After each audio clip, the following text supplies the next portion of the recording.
Assalamualaikum warahmatullahi wabarakatuh.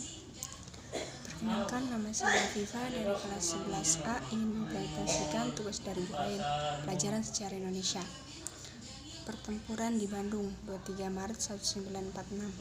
Pertempuran di Bandung dikenal dengan istilah peristiwa Bandung Lautan Api, karena pada tanggal 23 Maret 1946, para pejuang Indonesia membumi hanguskan kota Bandung bagian selatan.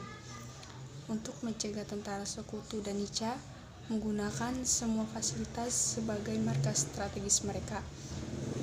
Pada 12 Oktober 1945, pasukan Inggris tiba di kota Bandung. Mereka menuntut agar seluruh senjata api yang di tangan mereka penduduk serahkan kepada mereka. Pada malam tanggal 21 November 1945, Tentara Keamanan Rakyat dan badan-badan perjuangan lancarkan serangan terhadap kedudukan Inggris di bagian utara, termasuk Hotel Homan dan Hotel Pranger yang mereka gunakan sebagai markas. Pada tanggal 23 Maret 1946, Sekutu kembali mengeluarkan ultimatum agar TRI mengosongkan kota Bandung. Keputusan membakar kota diambil karena para pejuang tidak rela kota Bandung dimanfaatkan. Selain itu, membumi hanguskan kota Bandung dianggap strategis yang tepat dalam perang kemerdekaan Indonesia. Malam itu, penduduk meninggalkan kota Bandung dan membakar kota berlangsung. Dalam pertempuran ini, Muhammad Toha dan Ramdan, dua anggota milisi Barisan Rakyat Indonesia, tewas dalam gudang amunisi. Sekitar pukul 24.00, Bandung telah kosong, namun api masih menyala dengan asap yang membumbung membakar kota sehingga Bandung menjadi lautan api. Kedua, pertempuran Margarana, 18 November 1946. Pertempuran yang terjadi di Margarana yang terletak sebelah utara kota Tabanan, Bali. Ini dipicu oleh hasil perundingan Linggarjati. Hasil perundingan tersebut menyatakan bahwa pengakuan secara de facto agar wilayah kekuasaan Indonesia hanya meliputi Jawa, Madura, dan Sumatera. Pada tanggal 2 dan 3 Maret 1949, Belanda mendarat kurang lebih 2.000 pasukannya di Bali. Belanda bermaksud menyatukan Bali dengan wilayah negara Indonesia Timur lainnya. Peristiwa puputan Margarana dimulai dari perintah I Gusti Ngurah Rai kepada pasukannya yang bernama Ciung Wanara untuk melucuti persenjataan polisi Nica yang menduduki kota Tabanan.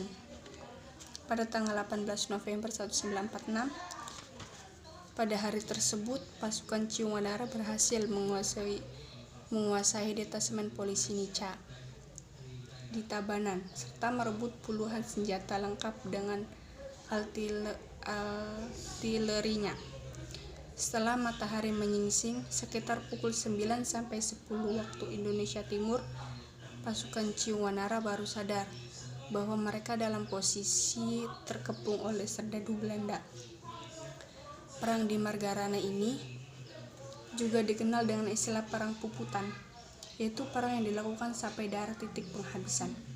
Setelah pertempuran dengan semangat pantang menyerah sampai titik darah penghabisan, Ngurah Rai dan 96 anggota pasukannya gugur di pihak sekutu. Kurang 400 orang tewas. Untuk mengenang pertempuran tersebut, maka didirikan Tugu Pahlawan Taman Pujaan Bangsa. Setiap tanggal 20 November juga diperingati sebagai Hari Perang Puputan Margarana.